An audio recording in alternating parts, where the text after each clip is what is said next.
On. Okay, I will call the Southbury Board of Selectmen regular meeting, August 6th, 2020, to order at 7 p.m. Can we have the Pledge of Allegiance? I pledge allegiance to the flag of the United States of America and to the republic for which it stands, one nation, under God, indivisible, with liberty and justice for all. There's a couple things we'd like to add quickly to the agenda. Jason, do you have a motion? Yeah, I'd like to make a motion to add the discussion of the Board of Finance, two Board of Finance resolutions that they passed on June 22nd, 2020 concerning the tax abatement subcommittee's recommendation. I'd like to add to the agenda the approval of hiring the board, I'm sorry, it's been a long couple days. Can I make a motion to add the appointment of the Emergency Management Director to the agenda? Thank you, Jason. Can I have a second on that? I'll second that. Thank you. Any Unless discussion? someone else wants to second it. Hearing none, all in favor? Aye. Opposed, abstentions, and it carries. All right, public comments, limited to 2 minutes if we could have anybody with public comment. Anybody with public comment? Anybody with public comment? Is there a Zoom component to the public comment today, or no? No. It's just, you gotta be here, okay, Okay, that's fine. hearing none, we'll move on to the consent agenda. Have a motion to approve the consent agenda. So moved? Can I have a I'll second second? that. George seconded. Any discussion? Hearing none, all in favor? Aye. Opposed, abstentions, consent agenda carries. Minutes of July 16th, 2020, regular meeting. Motion to approve? Thank you. I'll second. Second, Mike Rosen.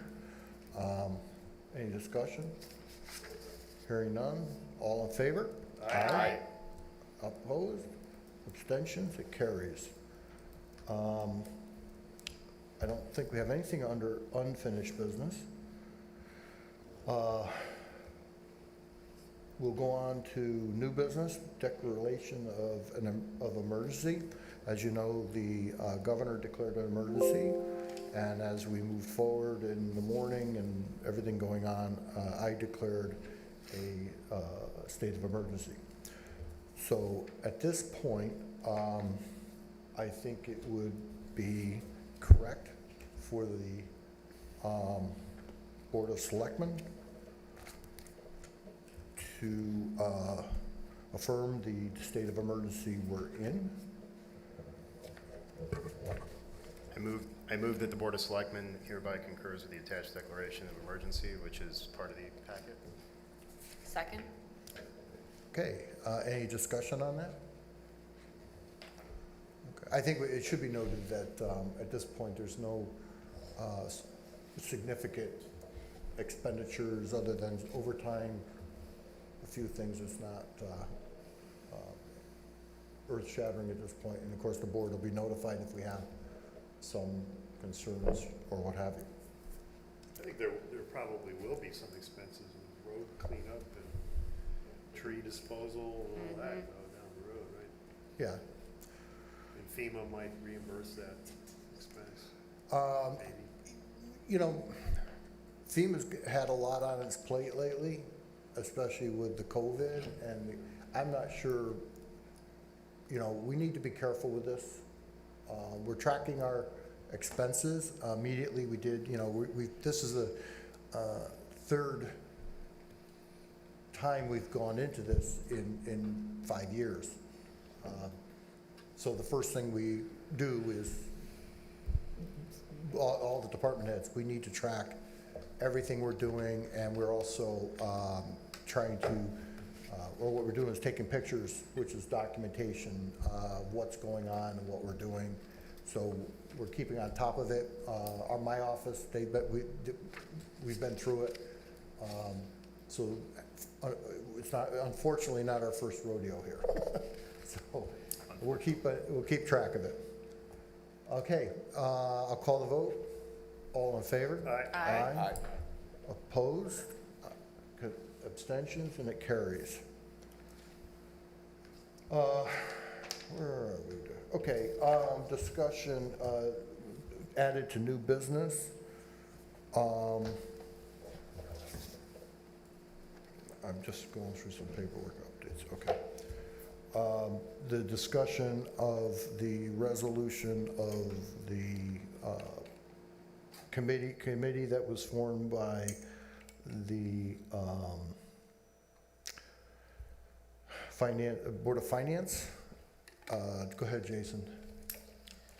Sure. So the Board of Finance at their June 22nd meeting passed a resolution asking our board to do various things.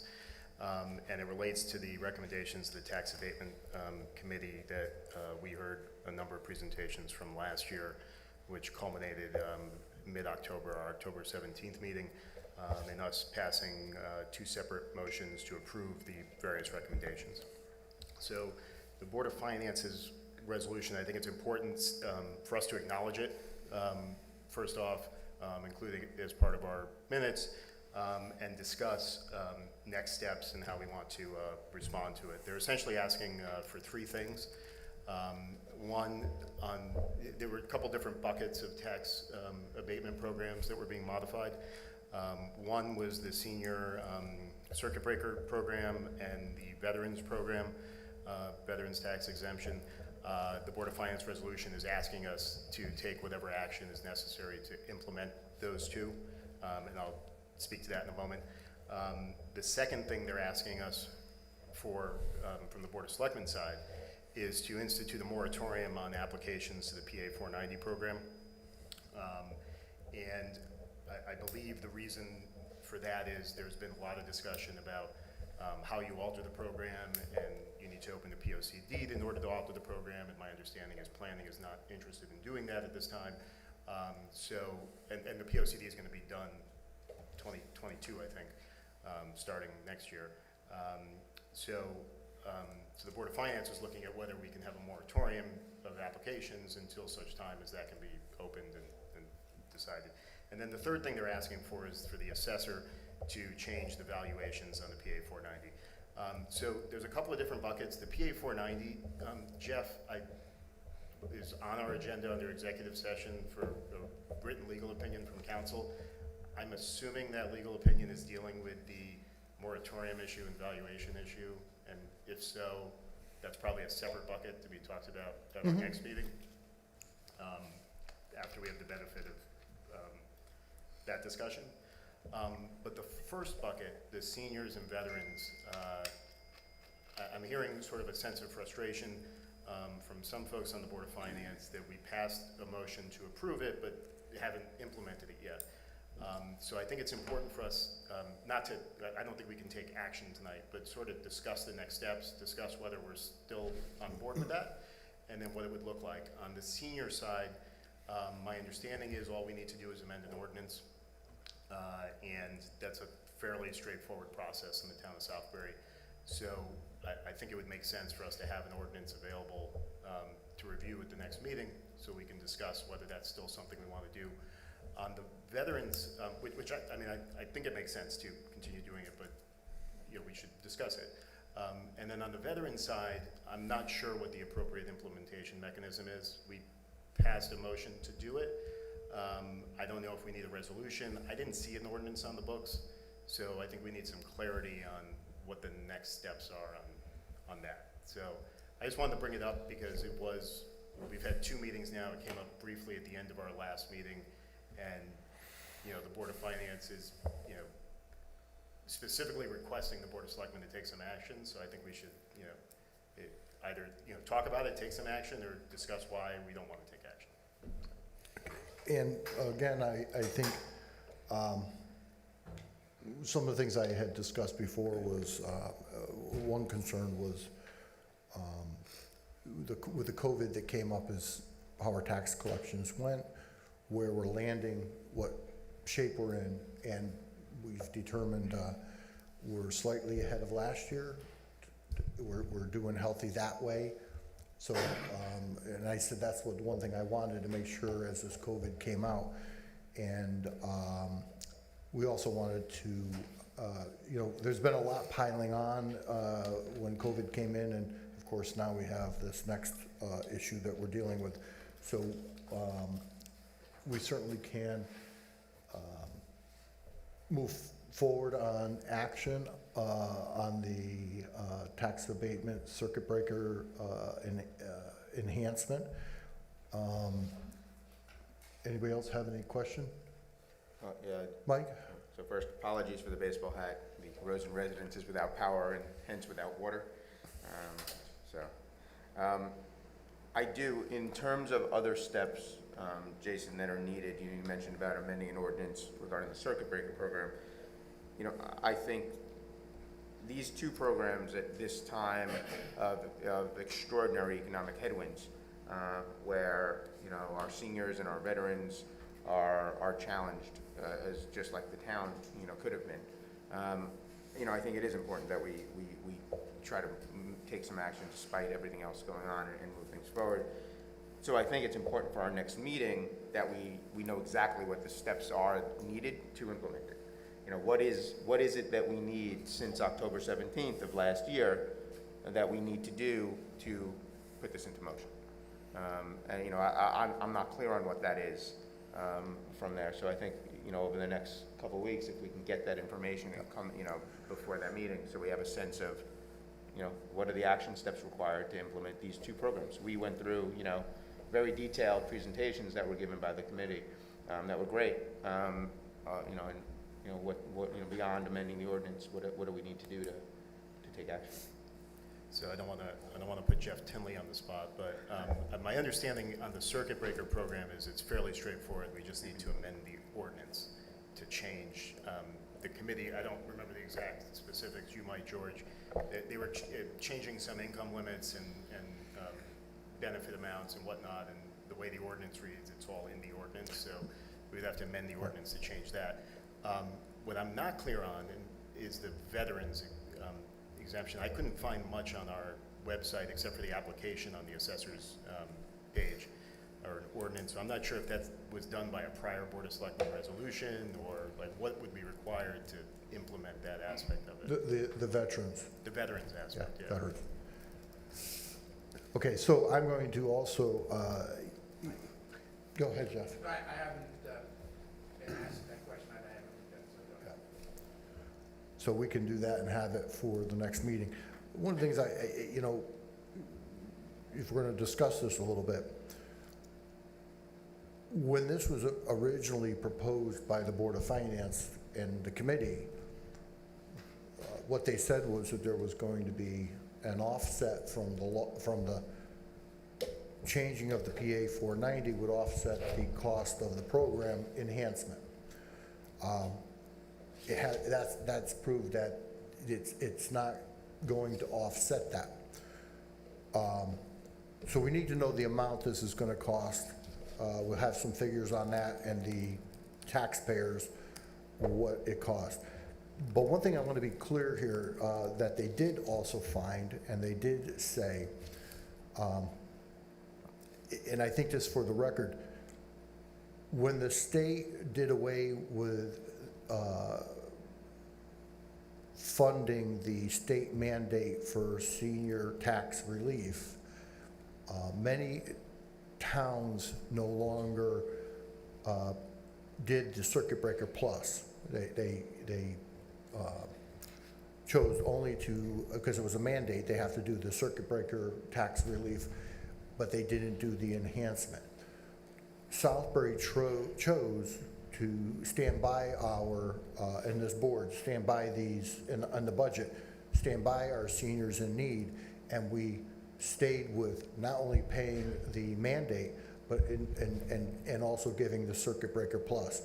And the board of, the commission on the Board of Finance determined that we already are one of the most generous towns when it comes to the senior, the help to the seniors in need. So I want to be clear about that before, you know, we have been doing good things. We've been doing good things for the seniors in this area. My concern coming up to this day, part of, especially with the COVID, is where's our town shaking out financially? Because there was some concerns about where we are, but obviously we seem to be pretty stable, and Southbury is doing pretty good, and my understanding is that our home values are actually going up. This is true. Okay. So, anyway, so I think at our next meeting, we should have a couple of things, which is, we should refresh the cost, of the senior side, what it would take to, if the board should decide that's what they want to move forward with, is enhancement of the enhancement. And let's be clear, that's, you know, when people say it's only costing this much, I want to be clear that there was the initial cost to the town to take over the mandate, and let's not lose sight of that. And now there's a second, we need to look at that total amount as part of what that package is. And I'm not saying we shouldn't do it, I'm just saying we need to look at the real numbers of that going forward. So we'll get that together. Jeff is here, Jeff Tinley, and we can, I can ask him, we'll look into that veterans, what it would take to help what limited we can do with our veterans, which we want to. Anything else? Yeah, can I just note, and I would encourage everyone to look at our meeting from last October, because when all this started, that's what I did to sort of refresh my recollection as to everything that transpired. And one of the things that was discussed at that meeting was sort of this offset idea. And it was discussed in the context of us being okay with it not being offset. And that's why we did it in two separate motions. I'm the one who split the motions. Yep. Because after the discussion, and a number of people in the committee, because we specifically asked that, question, because now it was changing. Once, when we initially got the proposal in May, the numbers were roughly, cost the town 10 grand or something between if you did it all at the same time. And then by October, the question started to arise, well, can we do the PA 490 now? Is that delayed? And now what's the impact? Because the senior veterans, I think the number was like 75,000 or something like that. So we had that specific discussion, and we decided, it doesn't matter in the timing. If we can't do the PA 490, let's go ahead and do it anyways. And that's why we did two separate motions. Now, this is 8 months later. It's a different time. A lot of things have happened, so we should certainly relook at the costs and whatnot. But I think I just think we should look, sort of look back on that, because we did at that time also know that the state had pulled the funding on the other, and Jeff's right. I mean, part of the report is that this is a generous program to begin with, but we're just looking to help the seniors a little bit more. So Right. that's all. The numbers, I'm looking at the presentation that was given back in September of last year, and the senior tax abatements were estimated to cost the town $35,000 more, since we're being more generous. The veterans' tax abatements were estimated at $42,000 in additional expense. And the PA 490 was seen as saving the town $64,000, but I think that 64 is probably incorrect based on what we learned about the limits of what we can change and how quickly we can change things. So at the time, the net impact was an increase of $13,000, which was small, and you said 10, so it's pretty close. But I think it's higher than that now. No, it's definitely higher than that now, but it was higher than that when we decided in October.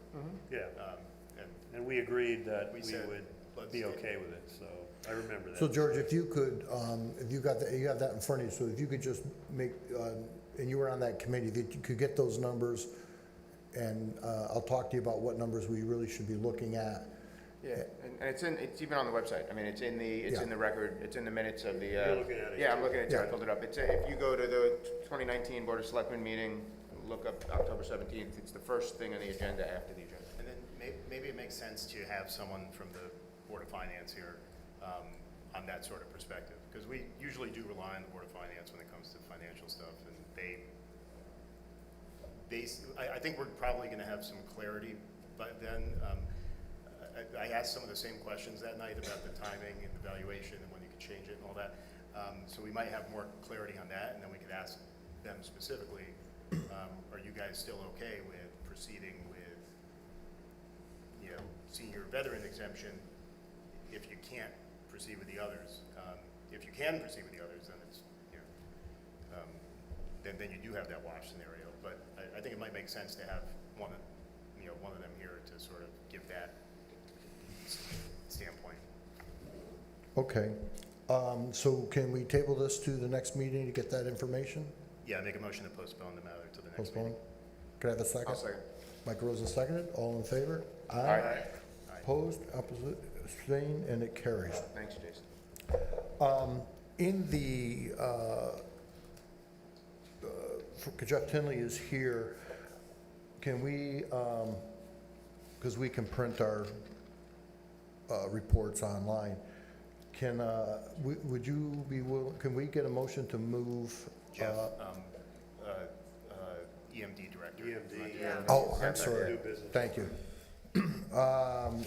I would entertain a motion, resolved that the Southbury Board of Selectmen hereby approves hiring of Stephen Schnell of Southbury for the full-time position of Emergency Management Director, conditional upon the successful completion of a background and reference check and the medical examination, including drug screen, and in the accordance with the Southbury personnel rules and regulations to be effective upon the successful completion of the background and medical checks. So moved. Can I have a second? Second? Made and second, any discussion?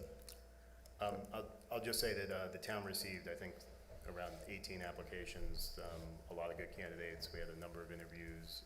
It was a really good, thorough process, and I think this is an excellent candidate and do a great job for the town. Mike? I think it's important to note that despite this current crisis, that this is coincident in terms of timing.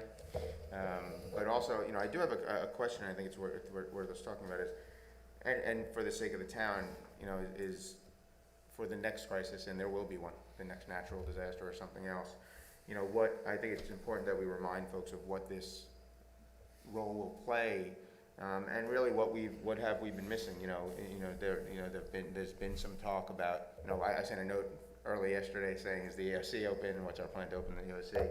I think it's important that there be a clear understanding when we formally make this hire, and assuming we approve and Stephen's joining us, that we're clear with the residents on what this role is going to be, so they understand moving forward when there is the next hurricane, tornado, God forbid, something else, that they really understand the role and the role of the Emergency Operations Center when there is a crisis, and how we coordinate with other players in the community. So I just think there's an opportunity here for us as we move forward on this, to learn. After the tornado, Scott Furr did the after assessment report, and it's important that those things don't sit on a shelf and just collect dust. And that same thing with the pandemic. As we opened it, and hopefully as we move forward, we'll be able to really have clear action plans that the community is clear of on that. So timing is good on this one. I wish we had it a little earlier, but. Do we have an anticipated start date? I'm sorry? Do we have an anticipated start date? I don't know the exact start date. The candidate would like to make sure that where he's coming from is ready, and I have done this with others where it says something to the character of the people who we're hiring, that they're concerned with not just leaving their current role, and so we've done that. So it'll probably be a start date to be determined, I would say in at least 2 weeks, maybe, but I also frankly do expect this person that would also help. Our own land use coordinator asked, had work being done at another town, so that will continue. We'll make sure the transition gets done like that. I think, interestingly, prior to this, I think a lot of people, they talked about naming someone emergency management director. You had to have an emergency management director named. And I think you have to be careful about just putting a name in there. This role is becoming more complex. In my administration, this is the third time we've declared a state of emergency. No, second time, but COVID, we're dealing with that, and the October snowstorm, and you're right, Mike, this is, I hopefully, we won't need an emergency management director, but I think sooner, down the road, that we'll say, well, geez, what do they do? Well, hopefully everything they do isn't brought to the forefront, like pulling the plan during the tornado for the breach of the Chippewa Dam, which in my mind was like, well, why would we ever, what's the chances? And all of a sudden you're in there and you have to do that. We talked about a little bit, and I'll do it during the report, but what's the plan? What's the plan? Well, frankly, when the generator went down and the next plan didn't work and the next plan didn't work, you begin to realize where you have to keep having redundancies in systems as much as possible. But we've also found that every emergency tends to be a little different than the last one. So I'm pretty happy about this, and I thank the board for recognizing the need for emergency management. I'm sure there's some people questioning it, but I don't think there's a lot of question in people's minds now. We've been running pretty smooth in all three so far. We seem to be doing pretty well, knock wood. So I'll call the vote. All in favor? Aye. Aye. Opposed? Abstentions? And it's carried. Okay, if I'd like to entertain a motion to move the executive sessions up to next and invite Jeff Tinley into the executive sessions.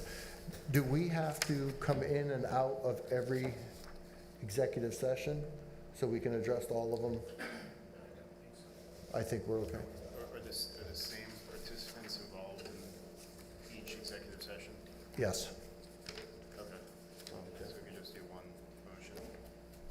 So I'll entertain a motion to move the executive session up to the next point in our agenda. So moved. Second? I'll second. All in favor? Aye. Aye. Opposed, and it carries. Next is, so now we are into, next is executive session. Inviting Jeff Tinley in. The executive sessions will be discussion of pending lawsuit, Town of Southbury versus Planning Commission. Second will be the discussion of pending lawsuit, Central Electric versus Town of Southbury. Third will be discussion of real estate transaction, due diligence, Edgewood, Bath, and Tennis. Fourth will be discussion of written legal opinion from the town attorney regarding PA 490. Do I have a motion? So moved. Second? Made and seconded. Any discussion? All in favor? Aye. Aye. Opposed, opposition, abstentions, and we're in executive session.